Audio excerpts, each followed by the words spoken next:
a stranger with a gun came upon two teens taking pictures under a rising full moon. But violence is only the beginning of this story. Sometimes I thought, there are no miracles. Yeah, there are, and this is a big one. I'm Amy Donaldson, and I've spent my career talking about how lives are undone by violence. The Letter is a podcast about how lives are remade. Follow The Letter at theletterpodcast.com or wherever you get your podcasts. In today's episode of Project Recovery. And so here I was already uncomfortable. I was already what I considered very fat, and I was getting fatter. And everything that I thought that I had control over in my life, as many people thought as the pandemic hit, I didn't. Make sure you listen to the end. Find us on Facebook at Project Recovery. We'll have that and much more coming up.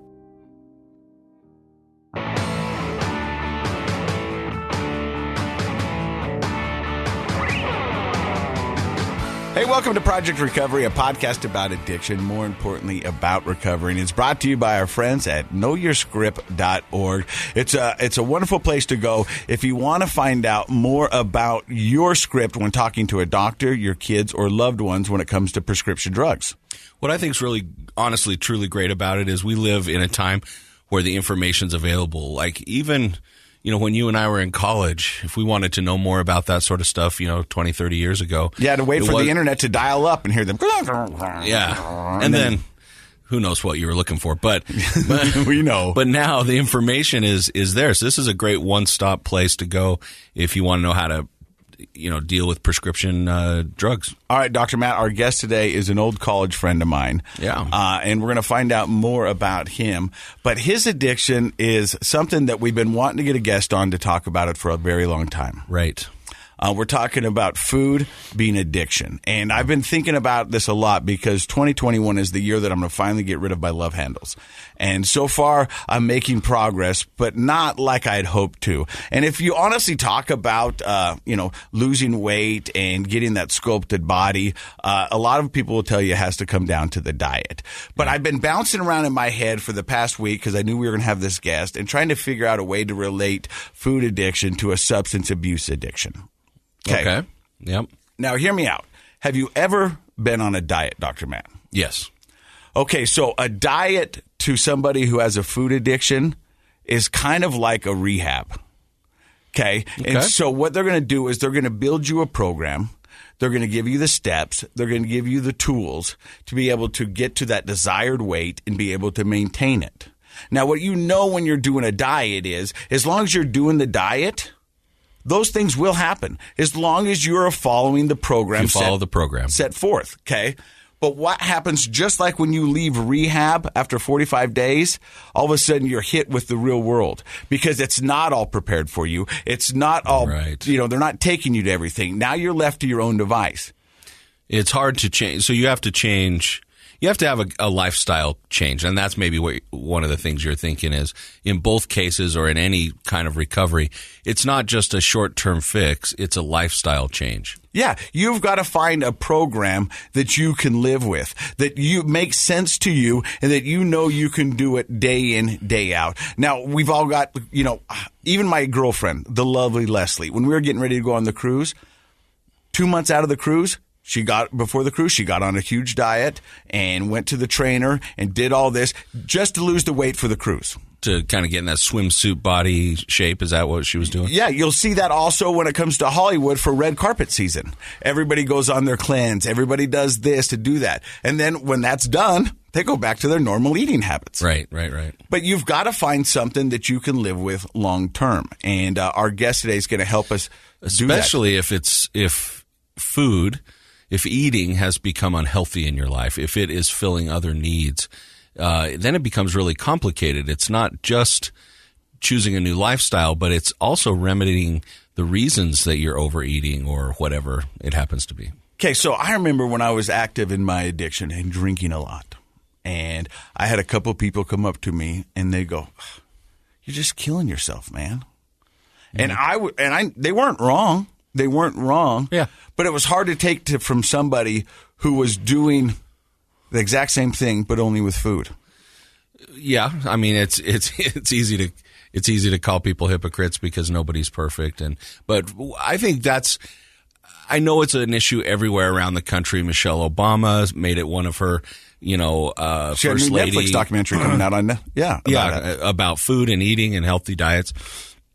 But I believe it's especially difficult here in Utah, where we have compared to other states, a much higher chocolate consumption, sugar consumption, fast food, sodas.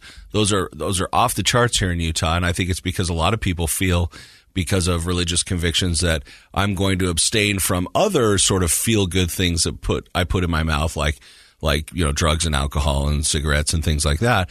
But I can, I still have emotional needs, and so I'm getting that with my sugar or my giant Diet Coke. I mean, all those different soda bars that have popped up. That's what I'm saying. All over the place. When you've got a line longer to the fizz than you do the liquor store, it's not good having a line at either of them. Right. They're both really unhealthy for you. And anything in those kind of quantities. I mean, you see the size of like a super big Gulp, or those drinks you get at the Fizz or the Gulp or whatever those places are called. I mean, that is just way too much soda to be drinking. I was working out with a guy earlier this week, and we were talking about my soda habits. And I tell him with all the confidence, pride, beaming from ear to ear, going, I only have 32 ounces of Diet Mountain Dew a day. Yeah. He goes, did you just say 32 ounces? And I said, yeah, but that's all. He goes, what delusional world are you living in? That's a lot of soda, And I used to drink a ton of soda as well. I mean, I can't not relate to that. I've gotten off it by switching to the LaCroix. I'm drinking seltzer waters too. Yeah. I love me some seltzer water. Yeah. And I like it when my kids are all drinking it with the mandarin orange, the cranberry. You'll go through the caffeine headache withdrawals, though. Did you do that? Have you done that? Well, I'm tapering down. I'm no longer getting the 32 ounce of Diet Mountain Dew. Yeah. Inch by inch. Because the headaches are a real thing. Yeah, because that's a withdrawal symptom, right? And so today is going to be a very interesting program, because what we're going to do is draw a comparison between substance abuse and food, because there's a lot of similarities. And we've had a lot of people who listen to this podcast who said, I started listening to this podcast just because I wanted to hear your story, and then I got hooked on other people's story. Right. But you know what? It made me think about myself. And because of this podcast, I am down weight. I'm actually looking at my own habits. I'm taking a deep dive and doing personal inventory and seeing what I can do to become better. The first time I was ever really introduced as a professional as food being an addiction was I was still a graduate student. I was in my last year of graduate school, and we had a clinic where we saw patients for, not very much money. They came in, and this woman came in feeling depressed, and she got assigned to work with me. And as we were working along, she was very overweight, and I had described this to my supervisor. And he said, well, talk to her about her eating habits, because overeating can be a symptom of depression. And sure enough, she was overeating and eating lots of fast food. And I don't know why, but I just said, well, in a week, how much do you think you spend on fast food? And she said, well, I think a day I probably spend about $100. Whoa. Okay, it gets worse. And I said, I probably, back in those days didn't have the poker face. I probably was like, whoa. So I told my supervisor that, and he said, why don't you have her actually save her receipts and bring them into therapy and add them up? She was spending actually a little over $200 a day in fast food. A little over $200 a day. That is an incredible amount of money. And she said, yeah, I've been worried about that. I knew I was in denial about how much I was spending, because she had inherited sort of a trust fund from her parents who had passed away, and it was dwindling to almost, it was getting to where she wasn't going to be able to have any more money left. And it was all going towards this addiction. So her addiction was affecting her health, right? She was using food as sort of a substitute of feeling good for her depression. So mechanism. It was a coping mechanism. And then she was also jeopardizing her financial future because of this addiction. So it had all the elements of being completely irrational, totally self-destructive, completely unhealthy that you would have. And I remember my supervisor explaining to me, he's like, Matt, this is an example of an addiction. It's just not drugs or alcohol or cigarettes. Yeah, you substitute that food for any of those, alcohol or heroin or cocaine, same consequences, same results. Yeah. And so it is an addiction. Thousands of dollars a month down the drain. And no control. And no control of your life. So and I can tell you, I have struggled with emotional eating in my lifetime, because eating, has certain neurochemicals and it makes you feel good. So just knowing doesn't actually, like we've talked about before, just knowing about it doesn't change your behaviors. You do have to get into some sort of realization, rock bottom, and a program to help you, just like you would if you were drinking. So we're excited for you to join us on our program today. We're talking about eating. We've got our guest. His name is Matt Floyd. He'll be up right after that. You're listening to Project Recovery. 2 years ago, Americans watched in horror as a crisis unfolded at the Kabul airport. She was tear-gassed and beaten. Images of thousands desperate to escape Taliban oppression filled our news feeds. More than 80,000 Afghans made it to America. But the story didn't end there. It was very cold. There was no power, no heat. Who would help our newest neighbors? I'm Andrea Smartin. In Stranger Becomes Neighbor, you'll hear the stories of some remarkable refugees who left their homes and their dreams behind, only to start over from zero. Their only possession was 3 blankets. And you'll meet Americans who stepped up to help them. You want me to come when you deliver your baby. What can one person do in the face of an international disaster decades in the making? That's Stranger Becomes Neighbor. Find us at kslpodcast.com, follow us on Apple Podcasts, or anywhere else you listen. All right, welcome back to Project Recovery. I'm Casey Scott. That's Dr. Matt Willie. Our guest today is Matthew Floyd, an old friend of mine. We actually went up to Utah State around the same time. I'm a Sigma Chi. He's a Sigma Nu. We won't hold that against him. Matt, so before we get started, in this program, we like to talk about what our DOC is. And DOC is drug of choice. So you're here to talk about a different kind of addiction. But what would you say your DOC is? Well, I would say... historically, what I probably struggled with was food. Food. Yeah. And so you're here to talk about kind of your journey from college to now. Yep. At your heaviest point, what was your heaviest weight? 287.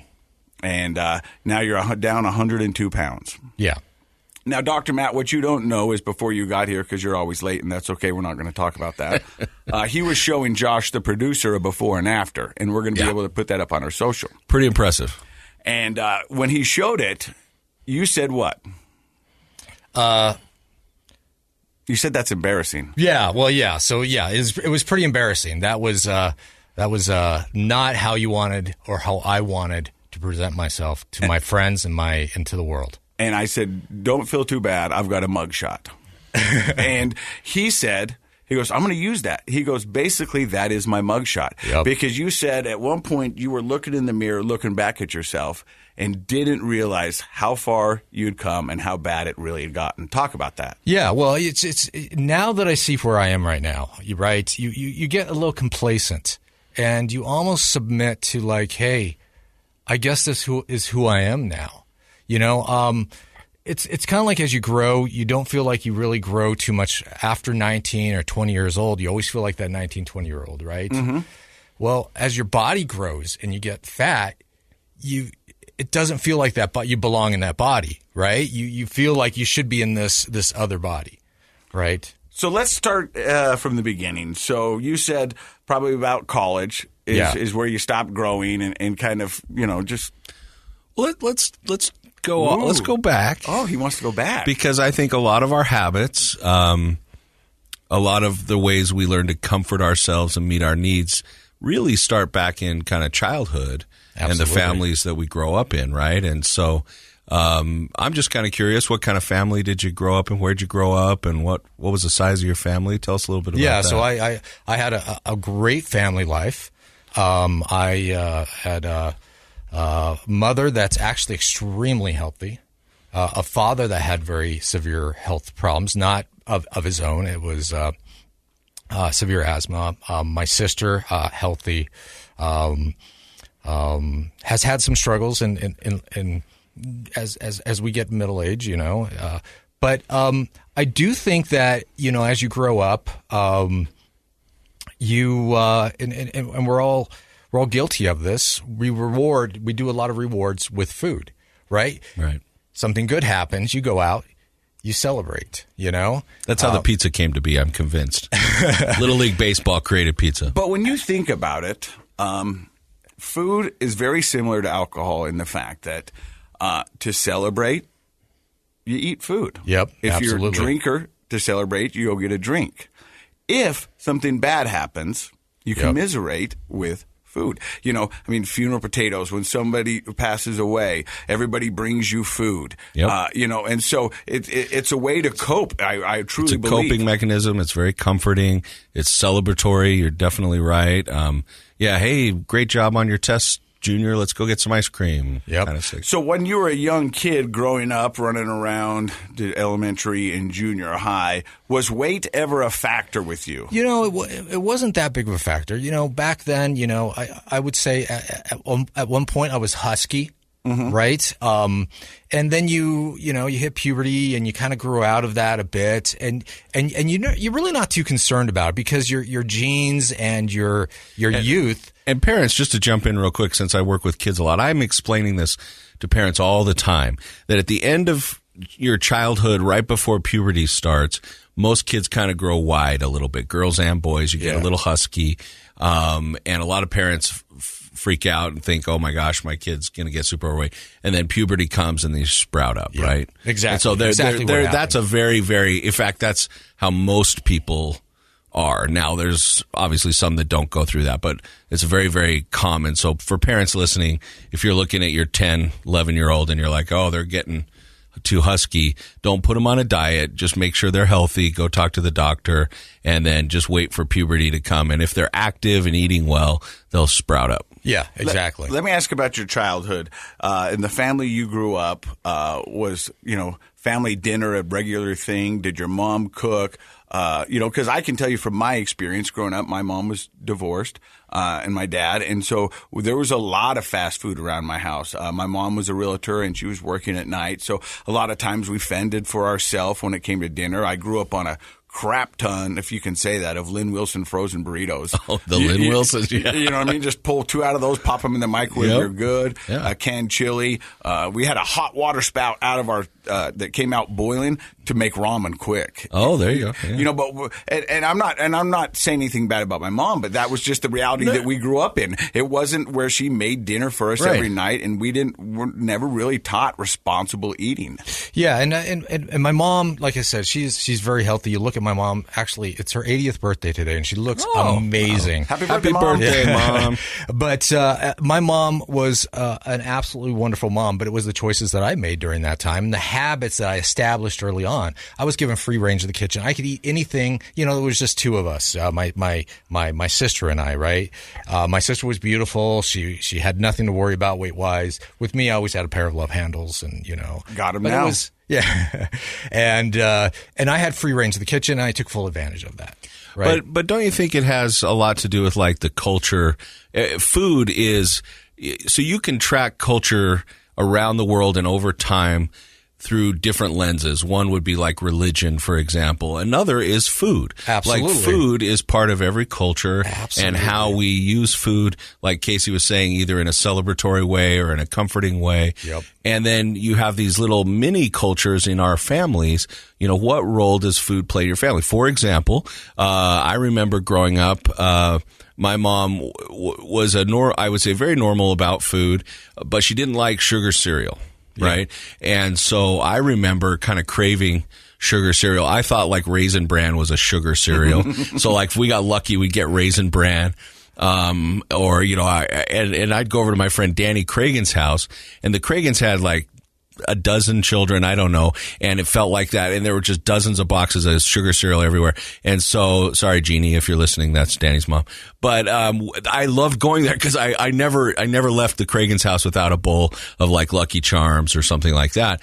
And that's just like our cultures in our families. How is food used kind of shapes our use of food. So just what was the culture of food like in your family? But before we get there real quick, what kind of cereal do you have in your house for your kids now? Do you have Danny Cragen's food, or do you have your mom's food?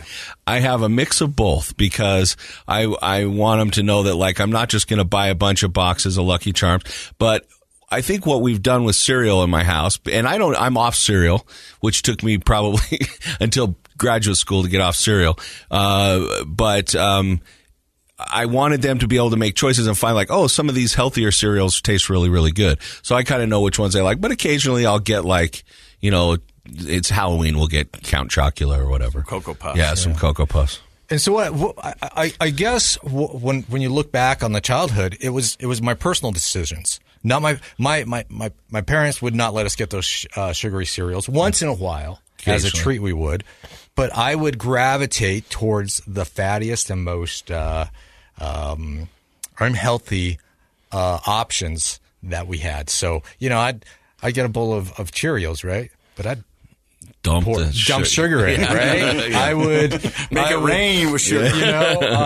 And she would make a cake, right? And I would just, like I said, I had unlimited access to everything. Nobody ever reprimanded you for eating too much, and it's by no means my mom's fault. I would have as much cake as I want and just keep going back. And you know what? In your youth, you can overcome that bad diet. Right? Because you're moving all the time. You're growing fast. Metabolism's rocking. Yeah.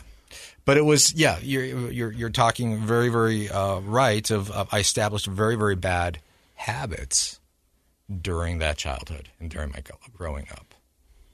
Let me ask you a question that may seem sort of unrelated. In what way did people in your family show affection growing up? Oh, okay. That's my mom, who is absolutely amazing. And I had very, very loving parents, very, very, very healthy growing up in childhood. My mom she wants to make every moment special. She will gift us with making every birthday, going over and beyond. What your Christmases were always big Christmases and birthdays and she really liked to celebrate you guys. She really liked to celebrate. Was it with presents or food? Both? It was both. I would not say that food was necessarily. If I look back, I don't know if it was her that was celebrating with food. My dad was much more of a focus on the food, and I think that probably had more to do with his growing up. But I mean, food aside, just like how, some fathers, depending on the generation of the dad and the dad himself, him looking at you saying, "Good job, son," might feel very affectionate for that dad. Another dad might give you a bear hug and, arm around you and all that kind of stuff. If you're at Casey's house, you're lip kissing your dad, and so I'm just curious, like, how is affection and love shown? Because every household's different. Sometimes it's just kind of verbal. Sometimes it's very physical. It was very verbal. We were very. I don't think we were overly affectionate. I would say, by all means, I was very spoiled. I got whatever I wanted. I was used to getting what I wanted. My. So if you asked for something, mom and dad kind of kicked into action. It was within reason, right? But yes, for that time of in the 80s, right? I had very nice things. Did you have a pair of Air Jordans? I didn't have a pair of Jordans. Oh, okay. No. All right. He was okay then. Let me ask you, Dr. Matt, why are we going down this road? Because I feel like it's very interesting. Our eating habits as adults often have to do with our emotional lives growing up. Like, what was life like growing up? And it's not an attempt to throw the family under the bus or anything. It's really more of an attempt to just understand what were my emotional needs as a kid and how did they get met. And sometimes, and people will turn to different things to meet their emotional needs. Like, our emotional needs are in many ways every bit as strong as like our physical needs, the need to sleep or to eat, or that sort of thing. And to get feeling good emotionally, especially as a child, we develop behaviors. And sure. So as we talk about food as an addiction or a problem as in our adult lives, it's sometimes we can see parallels to how it started in our childhood. And so I just was curious for our conversation today to kind of find out, well, what was Matt's, home like, and how did people show affection? And it sounds like it was pretty great. Mm-hmm. Maybe a little spoiled, like you said, but I mean, with 2 kids and doting parents, it's kind of hard to avoid a little bit of that. But yeah, it's more just to kind of fill in, like, well, how did something become such a focus? Because food is so evolutionarily, you have to eat to survive, and there's a lot of cool things in the world to do besides eat, right? And especially in primitive times, eating a meal kind of took hours to prepare. You had to go find it, and you had to prepare it. And so you could spend your whole day eating, and if eating wasn't that rewarding, you wouldn't do it. You'd go around and be like, hey, I wonder what's on that mountain, or, I'm going to go, kill a saber-toothed tiger or whatever. There's cool things to do, and you might forget to eat, and then you might die and not survive. So that's why our brain is designed to really reward us neurologically and emotionally when we eat. If you eat something delicious, like think of your favorite treat. Banana cream pie. Okay, close your eyes and think for a second of your favorite treat, of that banana cream pie. How does it smell? How does it taste when it hits your tongue? What's the texture? How does it feel when you chew it and swallow it? All of a sudden, you're kind of like, oh, it's a relaxing, nice feeling, right? And that's your brain's way of keeping you eating. Nowadays, we don't have that same problem. Food is too prevalent. Well, food is very, very prevalent and easy to come by. Healthy food's another matter. But just eating fast food, like before you came in, Matt, we were talking about a woman I had worked with as a young graduate student who was spending over $200 a day on fast food. Yeah, right? Wow. Thousands of dollars a month. And it's too easy, too accessible, this unhealthy food. Yet it still gives us that analgesic, comforting sort of feeling when we eat. And so if you have emotional issues that you're treating with food, then you can see how pretty quickly, just like alcohol, food can become an addiction. So you hit puberty, and you start to grow a little bit. Yep, leaned out. And did you play high school sports? Yeah, I played football. And seemed to succeed in it, do well? I did. I was a bench warmer. I wasn't. I was fine. I started seeing the telltale signs of the effects of my eating habits, towards probably my junior year, and started getting a little bit heavier than I wanted to be. And so I took up running and I basically went on a very, very poor diet. This was a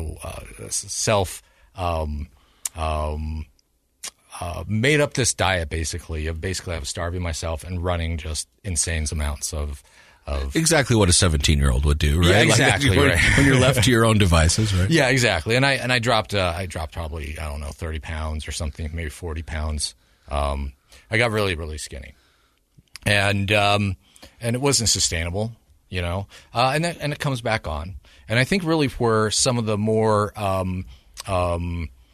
concerning times were more in college, when you knew me, and right, I could probably swing between 30, 40 pounds, sway between that, I would, how it is at Utah State. State. Think about it. You're up at college. You're in a fraternity. There's not a lot of healthy cooking going on. No. It's a lot of pizza and beer, right? Yeah. I mean, and that's what it was. You talked about and ramen. Things are high carbohydrate. I won 2 cases in ramen against a Sigma Nu in a poker game, and I ate ramen for a whole quarter. Yeah. A lot of peanut butter sandwiches. Sure. A lot of Domino's. Aggie sugar and special carbs, right? At the Domino's, but they explain it this way. Oh, it's the freshman 15. Everybody gets the freshman 15. Mm-hmm. It's kind of just understood. Yeah. Right. It's expected. And so there's a built-in excuse. And I'll be honest. Let's think about, go back to being a freshman.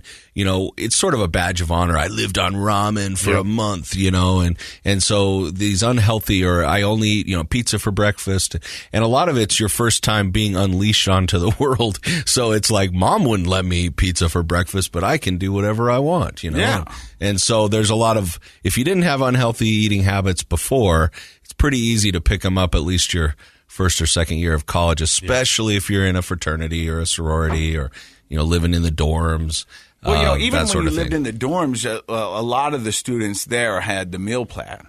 You know what I mean? Right, so they could go down and get a hot meal. I remember being envious of those kids because the selection was vast and they could go down there and get whatever they wanted. And, and it was a hot meal, but we didn't You're do living that. in a house. It was up to you, right? There were 17 of us in there. Living in one house. And it had a kitchen. And one year I think we had somebody that came over and cooked meals for us, which was pretty nice.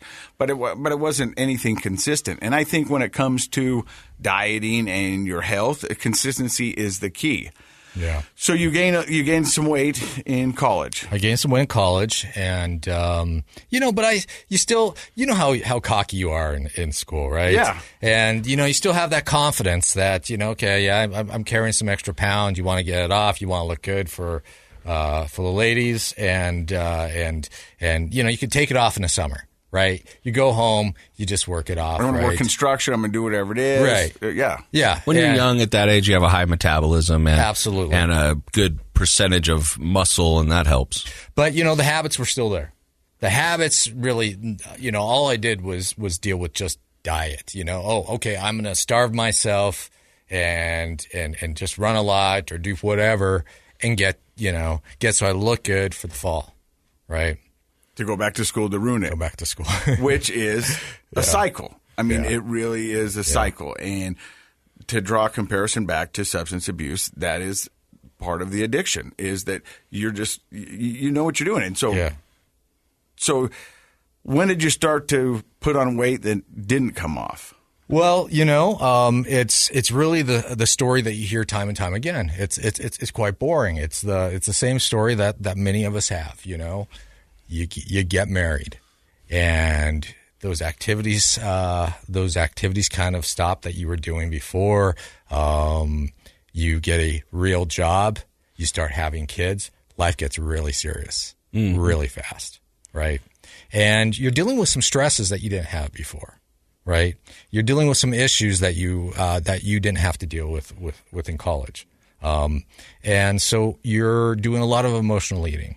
You're doing eating just for something to do, to address boredom, to address loneliness, to address a lot of celebrations, and something to do with also your wife, and your kids. Yeah, you think about it. I mean, when you're dating, what do? Well, let's go get a drink or let's go get a meal. And, you're always, and if you're dating for a while, I mean, that's what your life consists of. Meeting new people, taking them to dinner. Meeting new people, taking them to dinner. And, sounds like you're more successful at dating than I was. but that also is a habit. It is a habit. You're right. It becomes a habit. So, it becomes part of how you interact. And that's back to food as culture, is like, it's almost impossible to think of any real interaction that human beings do where you can't name the type of food that would be involved, right? You just did it, like with dating. Yeah. You get a meal, you get a drink, or you go get lunch, coffee, you hang out with friends, you go get lunch. You have a church activity, somebody brings brownies. Like, if you have after the Little League baseball game, you go get pizza. Like every human interaction kind of has a type of food that goes with it. Absolutely. Super Bowl, wings, cheese dip. That's exactly what my kids were like. My daughter's birthday's coming up this Friday, and we wanted to have kind of her family celebration, invite my parents over on Sunday, and I had forgotten it was the Super Bowl. And my kids were like, whoa, what are we having? And I said, well, she wants to have like sushi and that sort of stuff. They're like, but we still get wings, right? And I was like, why? They're like, Super Bowl. I'm like, oh, yeah, we'll get wings. So you find yourself emotionally eating, coping through stress with eating, and the weight's not coming off like it used to. No. I mean, you're actually putting it on more. Well, and stress is an interesting thing. I'm glad you brought that up because that goes back to kind of how our bodies work in evolution. Absolutely. And it's like if you think about your brain's job is to keep you alive. Yep. And it does a lot of other stuff that's cool, but it's programmed to keep you alive. And if you're in stress, if your brain is registering stress, then it holds on to its resources, and that means fat. Yep. It's like, I may need this fat. I don't know why I'm stressed. If it's primitive time, it could be like maybe we're going into a famine, or maybe we got attacked by wolves. I don't know what it is, but I'm holding on to this fat because I may need it later. And so that exercise that used to take it off, if you're chronically stressed from finances and relationships and being a new dad and trying to, make an impression on your boss, all of a sudden in a couple of years, like you said, life gets serious pretty fast and your body registers stress. I better hold on to my resources, and that belly gets bigger. So in your late 20s, early 30s, you've been putting on some pounds, as you said. Did you ever try to go back to the gym or try a diet? Did you ever seek help? Oh, absolutely. I mean, I think that all of us that have anybody, we start a diet probably 100 times. Make a New Year's resolution. Right, yeah. You go into the store and you're like, nothing fits. Everything is just like, oh, this is so uncomfortable. Or you just... it's just like, okay, tomorrow, how many times have you said, tomorrow I'm going to start, Monday I'm going to start making changes, right? Right. And, and some of those times, I've made more serious commitments. I got a trainer at one time. I went under a doctor's care, at one time. How did that go, the doctor's care? Well, I strongly believe in science and medicine. I'm very pro, what these physicians can do. But I don't know if they're always the best person to help you to lose weight. That has to come from somewhere else, I think, sometimes. So I think there are a lot of dimensions to it. Like, absolutely. As we're talking, people are listening and getting the idea that this is actually pretty complicated. There's emotional stuff, there's psychological stuff. Absolutely. There's physiological stuff. Yep. There's a lot. So your physician can help in certain ways, but like you said, it's not the whole story. Absolutely. And so I want to be very respectful when I'm talking about the medical community on that. And so, we tried diet pills, right? I hated that. That was awful. I was basically starving myself and on stimulants. That was not a good experience. And it was such a kind of a bad experience that I waited 20 years to even try something again. Really? Yeah. Just because it just left a bad taste in your mouth. Well, I was starving myself. Right? And it's just like, it feels like a slow death. Because I've heard people do the comparison. I'm going, if I got to live starving, that's no way to live. Right. Yeah. And so I'll take this way. At least this way, I had good food and I was somewhat happy. And I'm not a medical doctor, so I'm not speaking for the medical community, but I think that ideology has changed into the fact that it's like, well, first of all, deprivation, nobody will sustain deprivation. So if you feel deprived, if you're watching everybody eat delicious things and you're chewing on celery, and you're hungry all the time, you may lose weight for a minute, but it's going to come right back because you can't handle that. And I think they've also cut back on the whole diet pill sort of, stimulant idea and realized that's not a sustainable either. What we want to do is kind of look at maybe more balanced why your body. So a lot of doctors nowadays will do a big blood workup on you and look at your hormone levels and realize, maybe as you get older, your testosterone's a little bit lower, so you're not building muscle. And if you're not building muscle, you're not burning fat. And, they're a little more sophisticated because you're right. The diet pill days, that probably created other addictions that just weren't healthy for people. Yeah. Now, I follow you on Facebook as well, and I've noticed you've got a beautiful wife. Did your wife ever address to you your weight? Or was that ever a topic of conversation? I married very, very well, and my wife's beautiful. She doesn't have any weight problems whatsoever. She looks amazing. We've been married 23 years. She has, that was always a struggle for me more than it was for her, right? Because here I have this absolutely gorgeous wife. And I know what I look like, right? And I didn't start out the marriage like that, right? And she was always very supportive, but she never. And once again, wasn't never her. And I understand it now. This was never her responsibility to fix this part of me, and so she never saw it as, okay, I'm gonna tell Matt you have to do this or you have to do that or cracking the whip. She loved me how I was in the body that I was in and always was supportive on the directions that I wanted to go. And, she wanted to see me happy, right? And so, this journey that I've been on, she's been extremely supportive of. Sounds like unconditional love. Yeah. And that's what we all hope for. That's what we all hope for. I was listening to him going, man, I got to give you some of that. Yeah, exactly. Well, that's the key to life. So that's pretty great. I mean, that's impressive. Yeah. But on this podcast, when we have people in here talking about substance abuse or family members talking about addiction, we often refer to a rock bottom. Yeah. And that's where people got sick and tired of being sick and tired. Yep. They knew something had to change. Yep. I'm curious, because you're our first guest to talk about weight and food and everything that comes with that.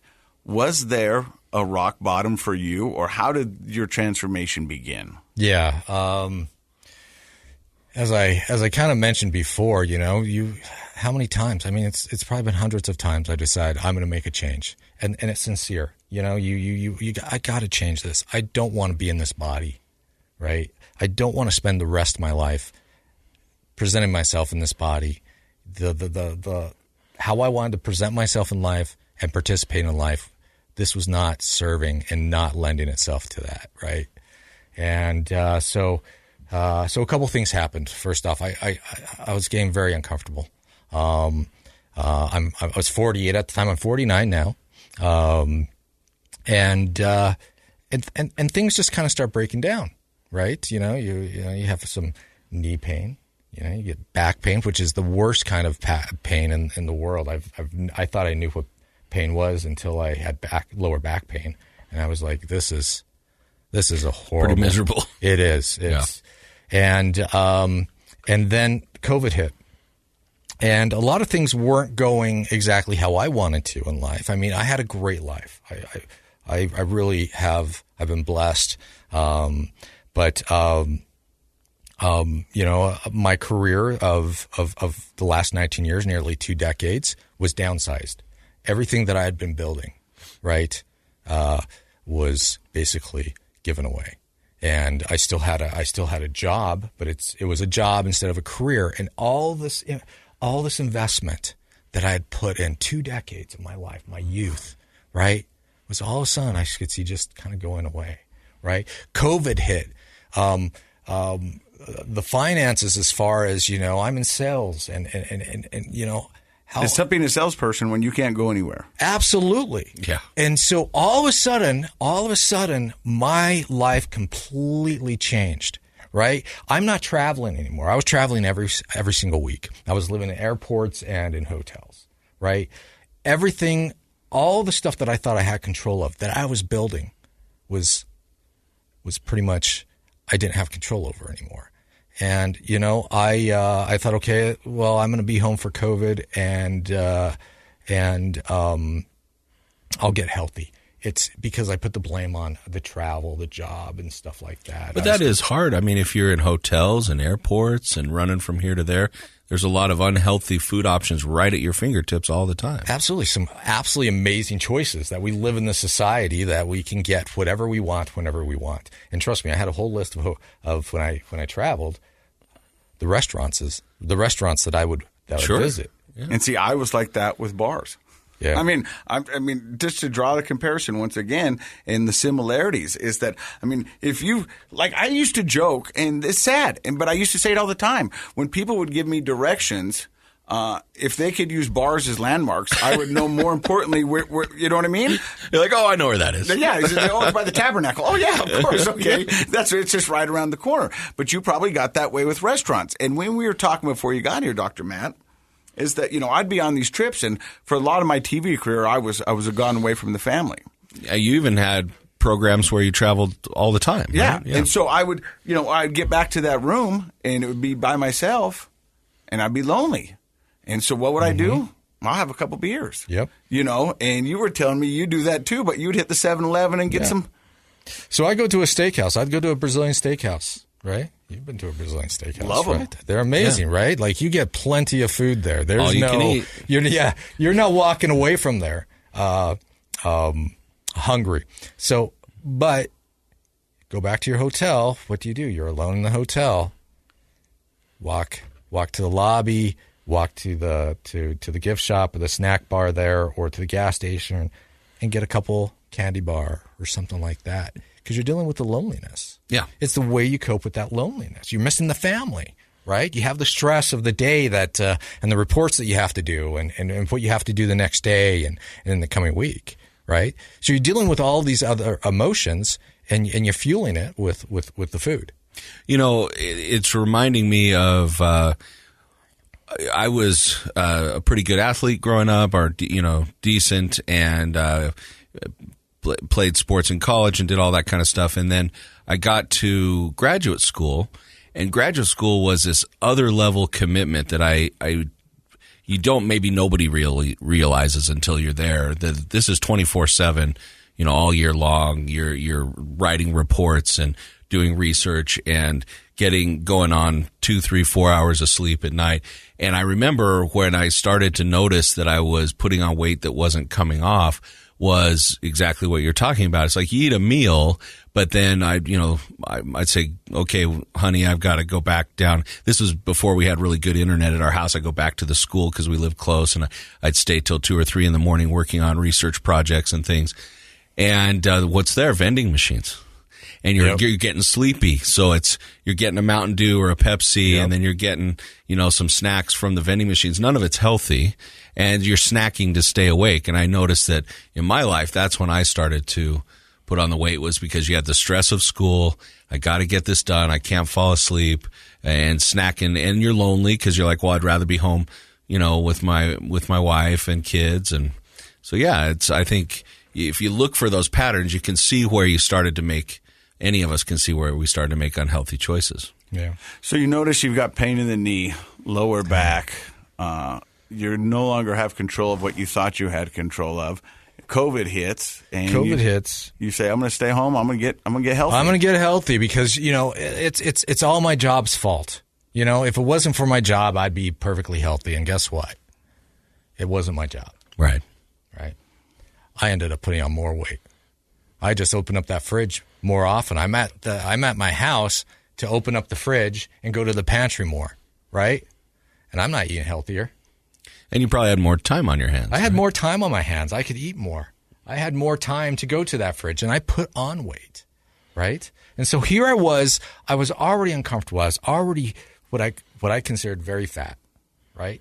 And I was getting fatter. And everything that I thought that I had control over in my life, as many people thought as the pandemic hit, I didn't. Everything was just kind of going to crap, right? And I wanted to control something. I wanted to feel good. I wanted, you know, I'm middle age. It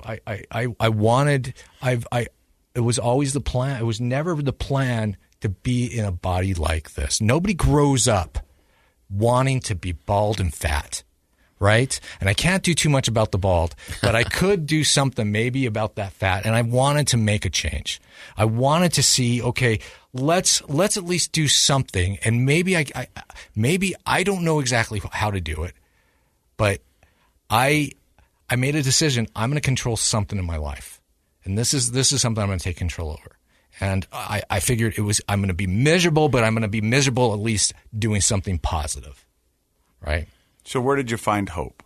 Well, I've always was very active as a fat person, and I say that I should be a little bit more respectful to myself. But as somebody that was overweight, I was very, very active in the mountain biking community. I'm very passionate about mountain biking. I love to ski. I love to recreate. When you're 100 pounds overweight, it's very hard to do that to the level of your contemporaries. My sons, I got into mountain biking and wanted to participate to the level of my friends. And I have great friends that are extremely patient and have been for years riding with me, and my boys too. But there was a guy in my mountain biking community who were a very tight community. This was back in Portland, Oregon area. He's hardcore. Former track and field Olympian, 21 world records. He's absolutely amazing. And wow. Pretty cool pedigree. And he, what's that? Pretty cool pedigree. Yeah, exactly. And for years I'd followed him, and I saw that he was a health coach, mentor, kind of partnered with these people to help them get healthy. And I finally said, I don't know what he's doing, but I want a piece of that. This can't be just for these other people. Maybe there's some value for me here. And I just said, I reached out to him. I said, hey, I need help. I want to participate better in mountain biking, participate better in life. And I just want to change how I am. And he got back with me, he put me on a program. Really the story now is that, here I am, 102 pounds lighter. And, I quite honestly went in with kind of a poor attitude thinking, this is not, thinking that I'm somehow unique, right? That it's not going to work for me somehow or another. I'm different than everybody else, that maybe I won't be able to have that success other people have. And he was really confident at the very beginning. He said, Matt, take a before picture because you're going to see some major changes. And I didn't believe it, and that's why my before picture, if you see my before picture, I look homeless because I didn't really take it all that seriously, right? I didn't think I was going to see those changes that I have now. It's pretty profound changes. It's absolutely amazing. It sounds like when you contacted him, you kind of felt desperate, though. Absolutely. Like maybe a little pessimistic, and I think that's any of us when we contemplate, and we've talked about the stages of change. When you're in contemplation, you're thinking about it. Your brain is still putting the brakes on a little bit, kind of giving you an out, like, the pessimism creeps in. Well, maybe it won't really work for me. It's sort of like you're guarding yourself against failure so that if you fail, you can say, see, I knew it. Yeah. But it also sounds like at the same time you had a competing desperation. Absolutely. With a little bit of like hope. Yep. And that's, you hit exactly the nail on the head right there. I had some hope. I had hope. I had desire. I had a strong reason. You're like, maybe, I love what you said. You said, well, maybe it's not just for these other people. Maybe there's something there for me. And that's a cool kind of like light shining through the clouds, hopeful thought. Absolutely. He was this light for me, right? And what he shared. So there was hope, and I kind of took a leap of faith. I'm curious, from that phone call to today, how long's it been? That was back in May. So what is that, 8 months? So in 8 months, you've lost 102 pounds. Yeah, actually, I did it probably a little bit faster than that, but kind of stopped. And can you give us a little overview, like what kinds of things were in this program? Was it just exercise or just diet, or what did he? Oh, that's great. Kind of stuff did he have you do? It's actually really quite boring. And I don't want to go too much into the mechanics of it, but it's really about establishing a routine. First off, I didn't have to go through this alone. I talked about, when I was in high school, hey, we put ourselves on these programs, right? Of like, okay, we're going to starve ourselves. We just know, okay, eat less, exercise more. And it's sometimes not a really good program that we develop for ourselves, right? But it's the program that most of us think of when we want to lose weight. Yeah. Yeah. In fact, I think even Dr. Laura, is she a real doctor anyway? I'm not sure. But I think Dr. Laura, no, I mean, when she was Dr. Laura originally, she didn't have a doctoral degree, and I think she eventually got one. But she has a book called, like, I think Eat Less, Work More, or something like that. And that's kind of I'm sure the book's fine, whatever, but that's reflective of sort of, I think, a naive perspective, right? Like, that's all there is calories in, calories out. Absolutely. Yep. Absolutely. And I that was one of the blessings of contacting an expert. I mean, this guy sounds like absolutely, a real expert.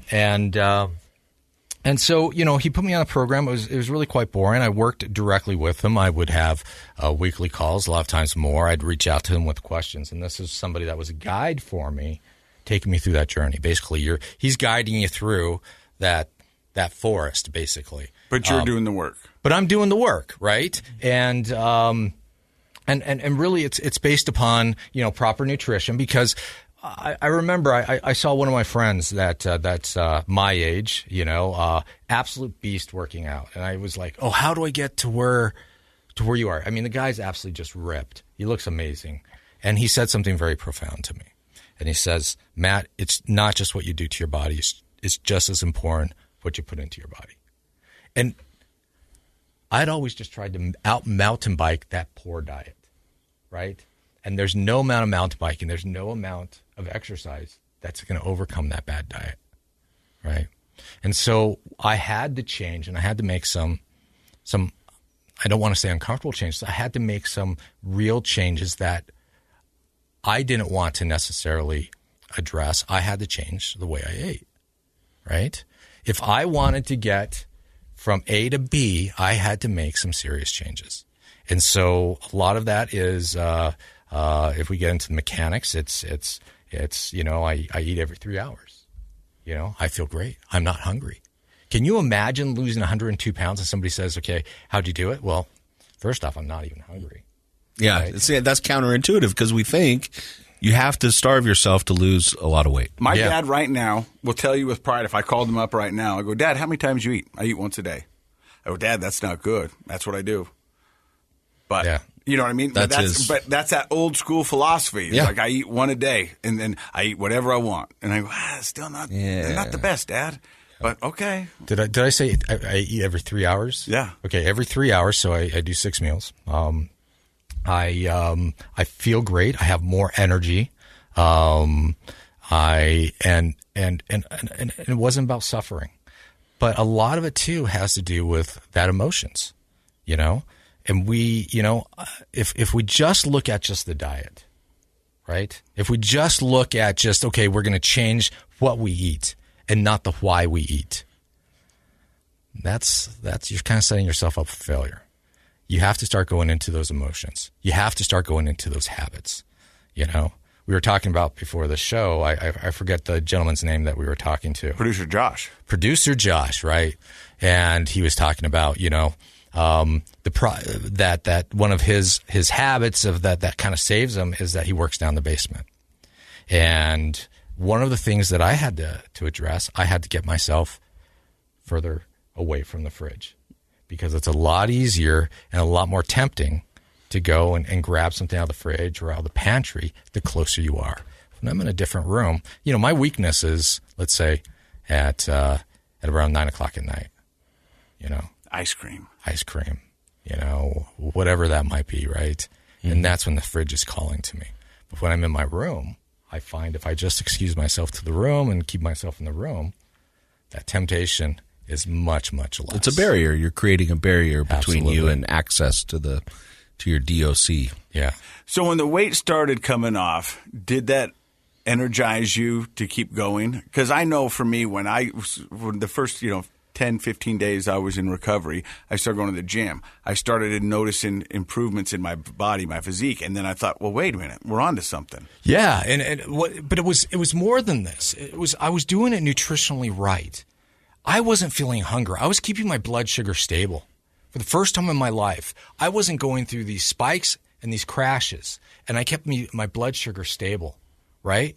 So I don't have this insane hunger, but also several other things happened. Is not only do I have decreased hunger, I have more energy. For the first time in my life, I'm losing weight and I have more energy, right? And something else happened that was really amazing, is that this fog that I kind of had in my head, a lot of us get, started just kind of clearing up. This confidence that, I had back in college, it's like, wait, I'm on to something. This is really going to, and Craig, who's my coach, he was always telling me this, this confidence comes back, right? This confidence, not that I'm looking better, but the confidence that you're going to achieve what you want to achieve. You have the tools to get where you want to go, right? And I knew probably within about the first 6 weeks, the first 6 weeks, wait, I'm losing 100 pounds. This is real. This is for real. This is really happening. And that was an amazing, amazing feeling. During your attempts previously recently in your life, did you ever feel like you could really lose that much weight? No. I mean, you know you can, but except you think that you're going to be miserable. It's just going to be okay. Well, I just don't know if I want to go for that kind of suffering. I don't know if I can eat that much celery. Right? Yeah, exactly. and it's really hard. It's just like, you know, do I want to jump into that ice cold water, that freezing lake, right? And just stay there, right? I found out I didn't have to. And, you know, it's amazing what happens to your body when you give it what it needs. Tell everybody about your paragliding. All right. So one of the things that I've always wanted to do that I was way too heavy for is to paraglide. It was a dream. About 3 years ago, actually, I think it was maybe more than that, about 3 to 5 years ago, I just was inspired to start paragliding. But I was too heavy. They don't make paragliders for that heavy of a person. And so it's like always that thing that, okay, hopefully we'll get there. Well, as I started losing weight and I got down to a pretty good weight, healthy weight, I decided, you know what? Now's the time to pull that trigger. And I jumped in, got an instructor here in Utah, one of the best places in the country, if not the world, to learn. It's probably 5-10 minutes from my house. And I jumped in, and it's been absolutely fantastic. I mean, it's a dream. And really what that's indicative of is the opportunities and the freedom that comes from letting go of some of these addictions and some of these things that are holding you back. You're quite literally flying now. Absolutely. Yeah, and you're relying on the wind. So just to wrap this up, because I think your story is amazing. I think it's going to help so many people. And at the beginning, you said it's not that cool of a story. It's kind of boring. It's like a lot of other people out there. Well, that means a lot of people out there should be listening to this because you're giving them hope. And that's what I like about your Facebook page is that it says you're a dealer of hope. Yep. And so much that you're almost considering getting rid of the other job and kind of making this your job. Yeah. So what starts happening is when people start seeing that you've made these big changes, they want that. Sure. 70% of this population is overweight, right? Which is an epidemic. Yeah. Oh, yeah. Yeah. And so people have started reaching out to me. So I actually made the decision to actually get certified, and I became a health coach. I've actually been mentoring, and I don't like to call it a coach. It's really more of a partnership. So as people have approached me, I've been able to share and to walk them as Craig, my coach, has through that same journey. And the healing and the changes are phenomenal. And it keeps me on track to staying healthy. It's really an amazing experience to be able to do that as well. You mentioned one thing earlier, and I want to just see if we can touch on that before we finish up. And that is, you said it's not just how you eat, but it's why you eat. Yeah. Can you share that with us? Like, as you were going through that mentoring process with Craig and learning to eat differently and in a healthier way, and did you guys talk about that? Like the whys, why were you eating the way you were eating? We did, but a lot of it is developing some coping tools and some skills to challenge what your decision is, and we call it stop, challenge, choose. You know, before you're eating, you know, I think all of us at one point or another, we eat when we don't want to eat, but we're trying to address something else, right? I mean, we probably do that every day to some degree, right? So if we stop, and before we just go and do that habit of having that candy bar or that share bag of M&Ms? Yeah, M&Ms, ice cream, the bucket of ice cream. You know, okay, stop. Challenge what the reason is that you're eating. Are you dealing with stress? Because stress is a big one. Stress for me, I feel that stress, I get tremendously hungry. Am I dealing with a hunger issue, or am I dealing with a stress issue? Am I dealing with an emotional issue? And then choose, what do I want? What do I want to achieve? What will this deliver for me? And will it give me the outcome that I want? If it's not going to give me the outcome that I want, am I okay with the outcome that it's going to give me? Right? And so that stop, challenge, choose has actually been a tremendous, great tool. Those 3 words in helping me make some of those decisions when those temptations are there. That's good psychology. In kind of cognitive terms, we'd call that reframing. You're using those steps to help you look at the situation differently, and it obviously works. Yep. If people want to find out more about your journey and all the things that you've done, 102 pounds in 8 months or less, it's amazing. And the great thing is that you've done it in a healthy way. Right? Yes. And this is something sustainable that you can continue on through the rest of your life. Because before you came in, me and Dr. Matt were talking about it, is that, when it comes to a diet, I hate that word diet. I really do, because diet is just a short-term fix. It's got to become a lifestyle change. Yep. And if you don't subscribe to the lifestyle change, then you're only going to get your desired outcome for the times that you're on that. And for some people, that's what they want. I talked about my girlfriend who went on a diet before the cruise. A lot of people go on a diet before a wedding or before a photo shoot or before whatever it is, but they just want to lose it for that time. Yeah. You're talking about a lifestyle change that you're able to sustain for a long period of time. Absolutely. And that comes from dealing with the emotions, dealing with changing your habits, dealing with making these small changes in your life and have to make it permanent. All right? Because you cannot, there's no program in the world that's going to let you return to the way that you used to eat and keep that weight off. That doesn't exist. So there has to be some hard decisions that we have to make and some skills that you have to learn. And it's something that Craig has been fantastic in working with me, and that I am now mentoring others in doing as well. How can people find you? So I can give my cell phone number? Yes, do whatever you got to do. You can call me or text me on my cell phone, 360-634-9670. You can email me at mattfloyd@gmail.com.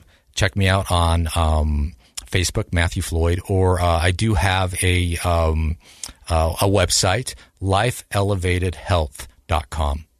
All right, brother. I love your story. Dr. Matt, what's your takeaway?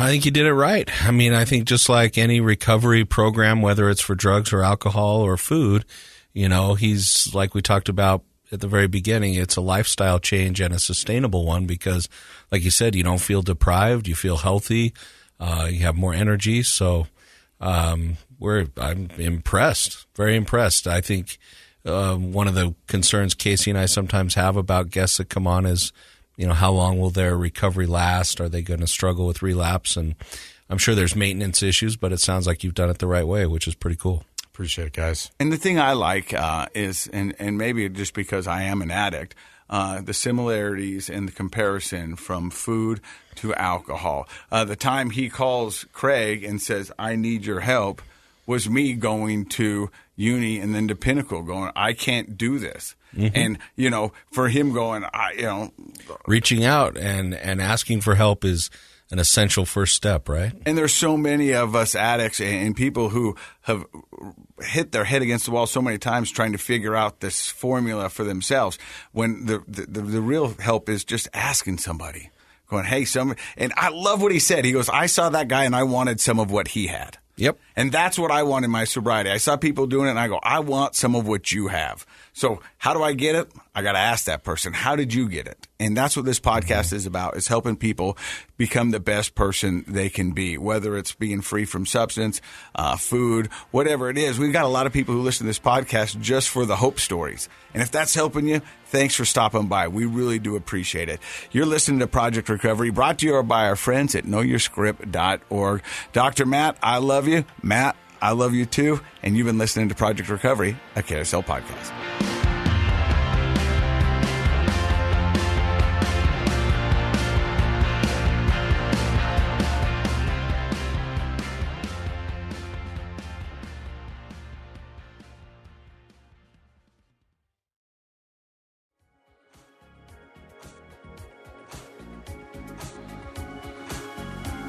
The contents of this program are for informational purposes only. The program is not intended to be a substitute for professional medical advice, diagnosis, or treatment. Always seek the advice of your physician, licensed therapist, or other qualified health provider with any questions you may have regarding a medical condition. Never disregard professional medical advice or delay in seeking it because of something you've heard on this program.